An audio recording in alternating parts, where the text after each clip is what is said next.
That's all I think. Yes, Ojas ने भी कहा था क्या? Yes ma'am.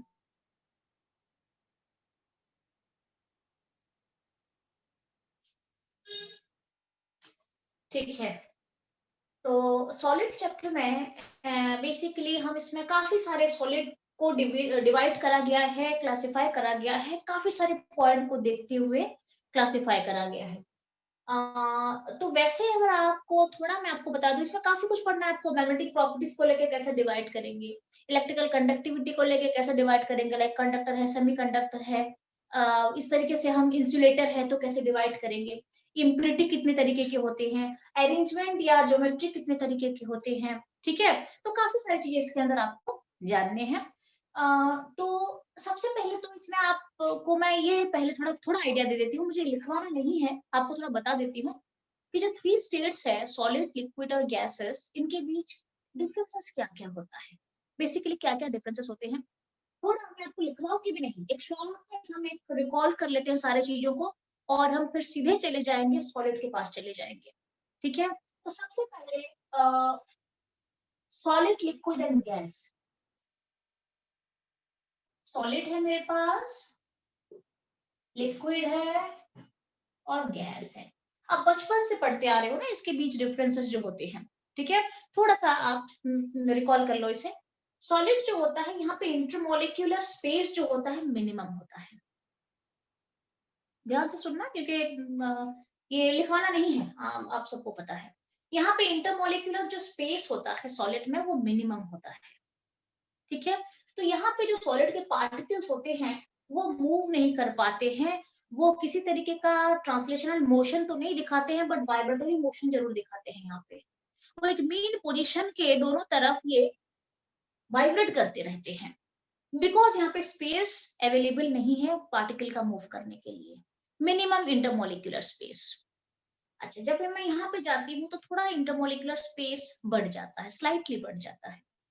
तो यहाँ पे लिक्विड का जो मोशन होता है वो अप टू कहाँ पे रहता है, वो लिक्विड के वॉल्यूम के तरफ ही रहता है, जितना वॉल्यूम है वहां पे वो इधर उधर हो सकता है। बॉयल करोगे तो पार्टिकल्स का जो थोड़ा बहुत जो मोशन उसका रहता है, स्लाइटली ये मूव कर सकता है यहाँ पे, बिकॉज स्पेस थोड़ा सा आ गया यहाँ पे। वहां पे वो फ्री मॉलिक्यूल्स होते हैं, उनके जो पार्टिकल्स होते हैं इनके बीच काफी इंटरमोलिकुलर स्पेस होता है, तो ये फ्री मोशन में रहते हैं।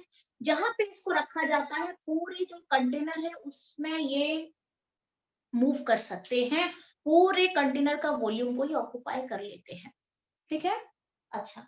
सेकंड है intermolecular force of attraction.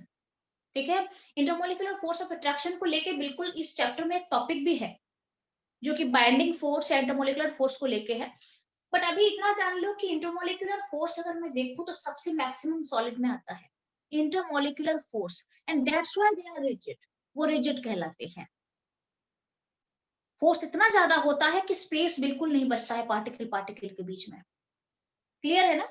And here intermolecular जो फोर्स ऑफ अट्रैक्शन है थोड़ा घट चुका है। ठीक है, अच्छा। और गैसेस में इंटरमोलिकुलर फोर्स ऑफ अट्रैक्शन बहुत कम होता है। नहीं होता है कहना तो ठीक नहीं है, क्योंकि अगर बिल्कुल इंटरमोलिकुलर फोर्स ऑफ अट्रैक्शन नहीं होगा तो वो आइडियल गैस हो जाएगा। और आपको पता है कि आइडियल गैस एक्चुअली एग्जिस्ट नहीं करता है, वो एक अजम्पशन है, एक थ्योरेटिकल, एक इमेजिनरी कंसेप्ट है। तो गैसेस में इंटरमोलिकुलर फोर्सेस रहता तो है, बट बहुत कम रहता है। ठीक है, एट द थर्ड पॉइंट में जब हम चलते हैं तो ये फ्लो नहीं करता है। ठीक है, ये फ्लूइड है, ये भी फ्लूइड है, क्योंकि ये दोनों फ्लो करते हैं। क्लियर है, इन दोनों की फ्लो करने की कैपेसिटी है, यहाँ पे ये फ्लो नहीं करता है। फोर्थ पॉइंट पे चलते हैं। फोर्थ पॉइंट पे ये दोनों कंप्रेसिबल नहीं है, but the third one is compressive. ये दोनों कंप्रेसिबल नहीं है, gases are compressible in nature and expandable also. Compressible also and expandable also gases are. ये दोनों ना कंप्रेसिबल है ना expendable.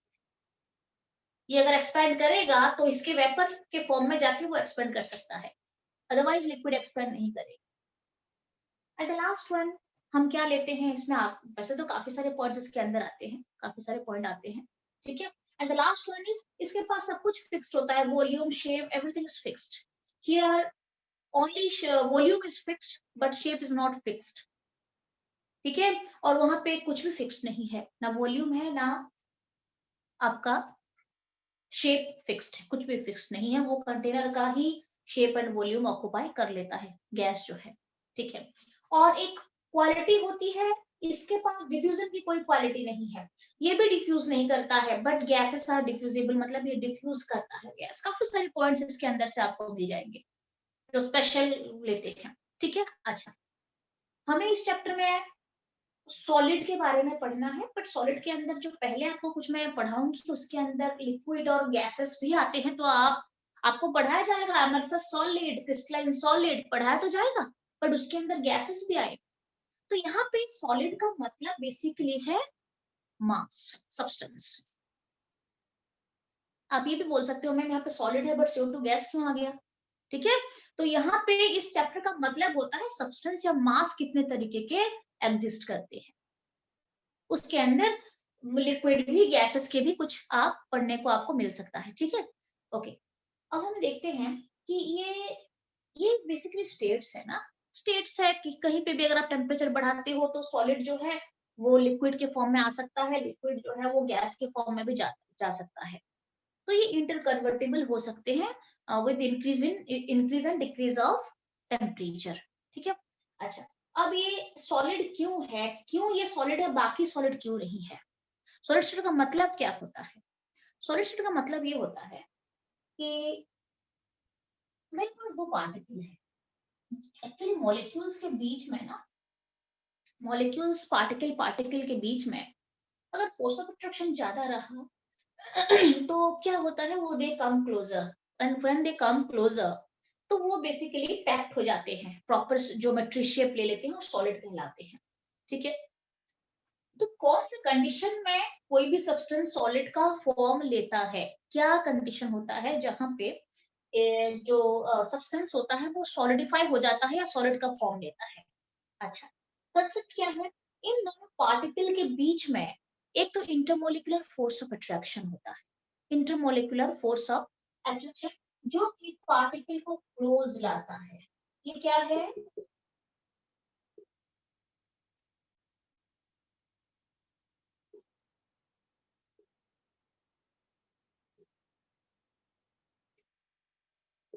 Intermolecular force of attraction. ये क्या करता है, पार्टिकल को क्लोज करता है।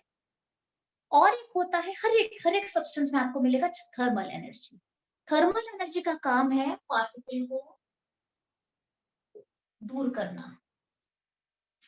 थर्मल एनर्जी,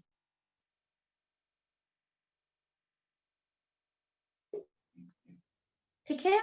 जहां पे intermolecular force of attraction dominate करता है वो सॉलिडिफाई हो जाता है या सॉलिड स्टेट में चला जाता है। अगर कहीं पे थर्मल एनर्जी डोमिनेट करने लग जाए या किसी भी तरीके से, तो फिर वो धीरे धीरे लिक्विड की तरफ जाएगा, जहां पे थर्मल एनर्जी बहुत ज्यादा डोमिनेट करने लग जाएगा वो फिर वो गैसेस के फॉर्म में चला जाएगा, and that's why a substance is solidify और substance in the form of solid, क्योंकि वहां पे इंटरमोलिकुलर फोर्स ऑफ अट्रैक्शन जो होता है वो थर्मल एनर्जी को डोमिनेट कर जाता है। क्लियर है। तो अब हम चलते हैं, थोड़े बहुत जानने के बाद हम चलते हैं सबसे पहले सॉलिड को, मोस्टली टोटल जो मासेस सब्सटेंस है उनको कितने फॉर्म में डिवाइड करा गया है, there are two form substance का, one is amorphous solid and दूसरा होता है क्रिस्टलाइन सॉलिड। तो उसके बारे में आपको रीजनिंग क्वेश्चन मोस्टली देते हैं, एमरफस सॉलिड को लेके कुछ रीजनिंग क्वेश्चन दे सकते हैं और बेसिकली रीजनिंग क्वेश्चन देते हैं, और तो कुछ आता नहीं है, अगर देंगे तो वो मैं ये नहीं बोल रही कि बहुत ज्यादा इंपॉर्टेंट है, ये थोड़ा बहुत जान लेते हैं। क्लियर है। So the next topic is types of solid.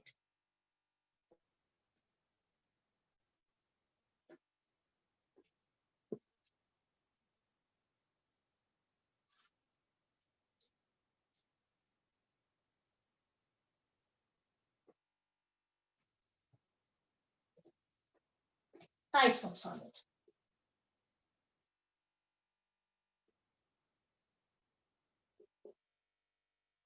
तो टाइप्स ऑफ सॉलिड में दो तरीके के सॉलिड होते हैं, एक होता, मैं यही पे समझाऊंगी आपको ज्यादा ये। अच्छा, मैं और एक बात आपको प्रॉपर यहाँ पे नहीं लिखवा दूंगी, तो आपके आज आपको नोट्स मिल गए हैं आज सबको, और if you got the notes, जी मैम। सॉलिड चैप्टर का मैंने नोट्स भेजा है, तो नोट्स में प्रॉपर आपको सब कुछ नोट्स के फॉर्म में प्रॉपर मिलेगा। तो यहाँ पे मैं उस तरीके से नहीं, आपको बस एक्सप्लेन कर देती हूँ। क्लास 12th में चले गए हो, अब क्या आप आराम से डील कर सकते हो खुद, ठीक है। तो मैं आपको एक्सप्लेन करती हूँ, प्रॉपर डिफरेंस के फॉर्म में बता देती हूँ, स्ट्रक्चर ड्रॉ करके भी बता देती हूँ, बट बाकी जो रिटन वाला पार्ट है आप कलेक्ट कर लेना नोट से, ठीक है। तो मेरे पास दो तरीके आप के थोड़ा सॉलिड्स ब्रीफ लिख देना, मैं आपके नोट्स लेता हूँ, वो नोट्स नहीं लिखता। नहीं देखते हो, अरे नहीं, मैं तो वैसे नहीं करवाऊंगी। मैं मतलब वो देखता तो हूँ, बस मैं जैसा आप पढ़ाते तो लिखता रहता हूँ जो आप बोर्ड पे लिखते हाँ हो। ठीक है, बहुत अच्छी बात है। नहीं मैं करवाऊंगी, प्रॉपर यहाँ पे करवाऊंगी, पर जो प्रॉपर होता है ना पैराग्राफ वगैरह, कौन इतना पूरा डिटेल में, आपको नोट्स में मिल जाएगा सर। हाँ मतलब मैं डेफिनेशन में वहां से देख लूंगा, बस ब्रीफ लिख देना है यहाँ पे। हाँ लिख दोगे। अच्छा, टाइप्स ऑफ सॉलिड में क्रिस्टलाइन सॉलिड,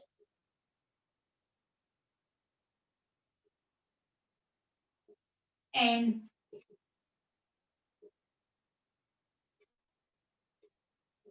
टोटल जो सॉलिड है ना, जितने भी दुनिया में है सॉलिड, इनको डिवाइड करा गया है दो तरीके से, क्रिस्टलाइन सॉलिड है और एमरफस सॉलिड है।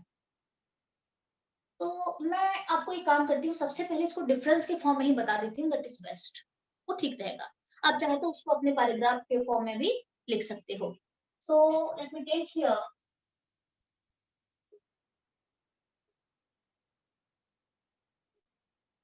crystalline solids and amorphous solids.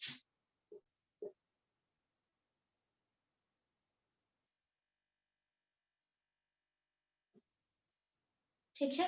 अच्छा, क्रिस्टलाइन सॉलिड में क्या होता है, क्रिस्टलाइन सॉलिड में एक रेगुलर ज्योमेट्री होती है विद अ डेफिनाइट पैटर्न। तो सबसे पहला पॉइंट है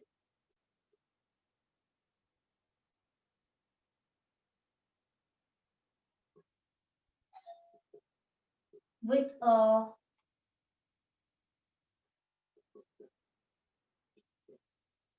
डेफिनाइट पैटर्न, पहला पॉइंट है।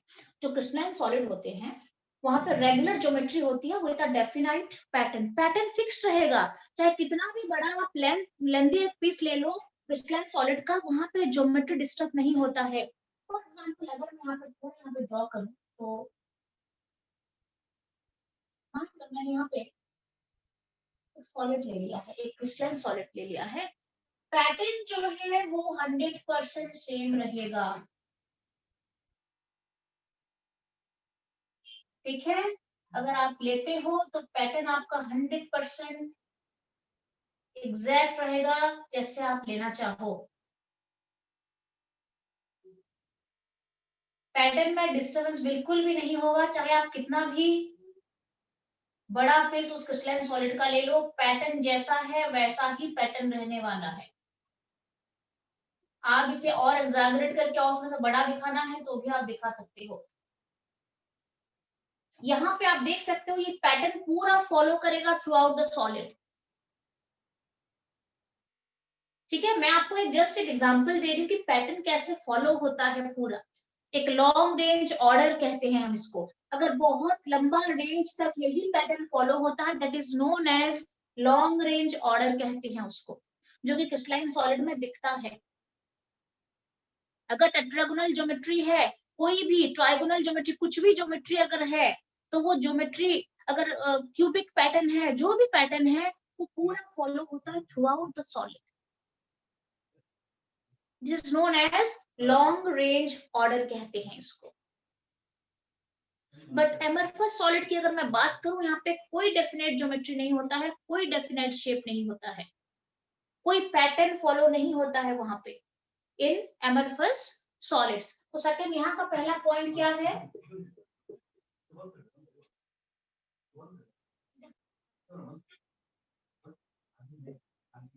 irregular geometry with no definite pattern,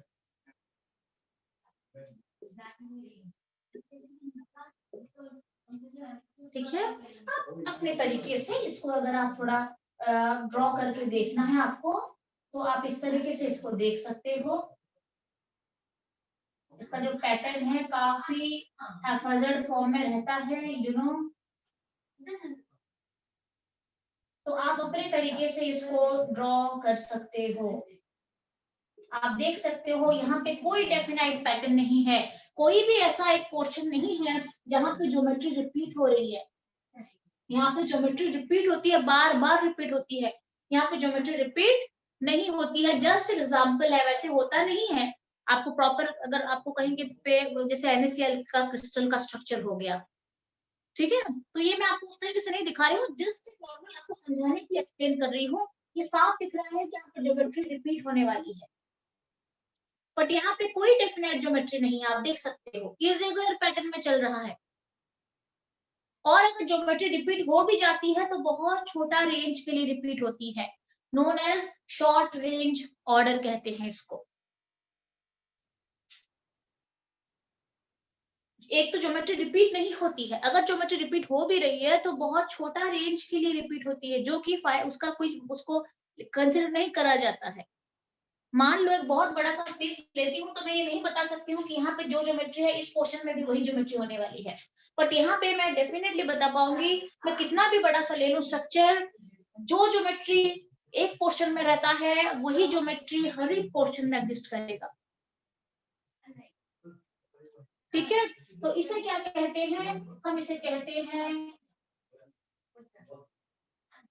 long range order कहते हैं। वहां पे क्या होता है, एक तो कोई ऑर्डर रहता ही नहीं है, नो ऑर्डर, और अगर रहेगा थोड़ा बहुत तो शॉर्ट रेंज ऑर्डर रह सकता है।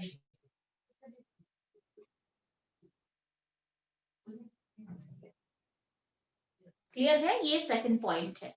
थर्ड पॉइंट में अगर मैं चलूं तो ये एनाइसोट्रोपिक कहा जाता है, it is anisotropic in nature, write down.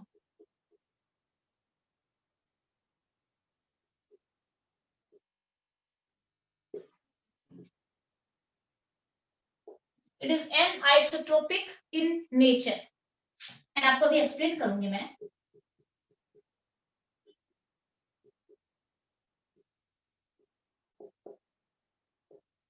किसी को कोई आइडिया है क्या एनाइसोट्रोपिक और आइसोट्रोपिक क्या होता है? आपने पढ़ा होगा अगर सॉलिड तो।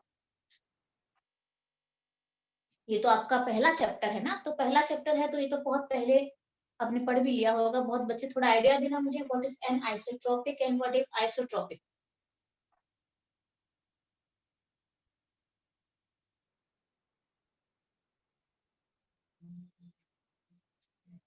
पता है किसी को, या किसी ने नहीं पढ़ा है ये चैप्टर? मैम नहीं पता। बिल्कुल भी नहीं पढ़ा है, बिल्कुल भी नहीं पढ़ा है, क्योंकि ये तो नॉर्मली मैं बहुत फर्स्ट जल्दी में हो गया था ये चैप्टर। अच्छा, मैं आपको बता देती हूँ। एनाइसोट्रोपिक का मतलब होता है, हाँ, आइसोट्रोपिक डिपेंड क्या होता है,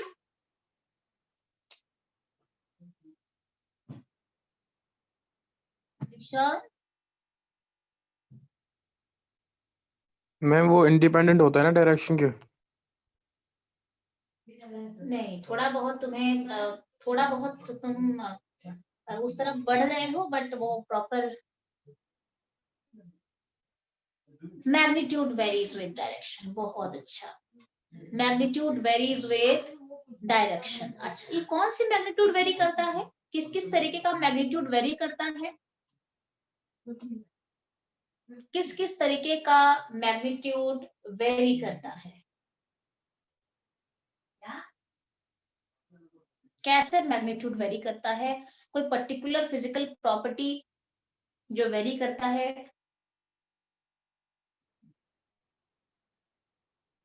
बहुत अच्छा, तो मैं अगर रिफ्रैक्टिव इंडेक्स, ऑप्टिकल एक्टिविटी हो गया, इलेक्ट्रिकल रेजिस्टेंस हो गया, एनिसोट्रोपिक का मतलब होता है, मैं यहीं पे आपको एक्सप्लेन करती हूँ।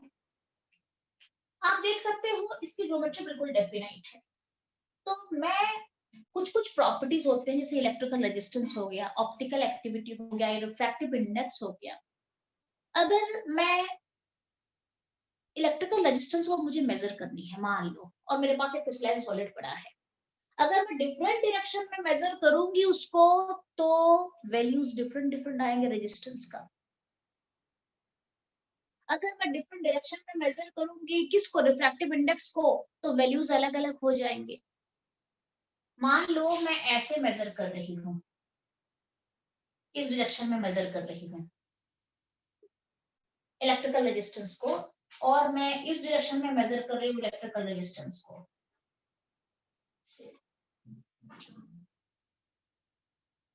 वैल्यूज अलग अलग आएंगे रेजिस्टेंस का। क्यों वैल्यूज डिफरेंट डिफरेंट आएंगे? आप पैटर्न चेक कर लो। इस डायरेक्शन में जब मेजर कर रही हूँ आप पैटर्न देख लो, और जब मैं ऐसे मेजर करती हूँ तो पैटर्न देख लो। डिफर हो रहा है पैटर्न, और वो डेफिनाइट पैटर्न वो डिफर करेगा 100%। ज्योमेट्री बिल्कुल सिमिलर है, जहां पे फिक्स ज्योमेट्री होती है, अगर आप डायरेक्शन चेंज कर लो तो ज्योमेट्री बदल जाएगा ना। मैं ऐसे लेती हूँ तो मेरा ज्योमेट्री कैसी बन रही है, देखो आप, हियर हियर हियर हियर इस तरीके से जा रहा है, इस तरीके से।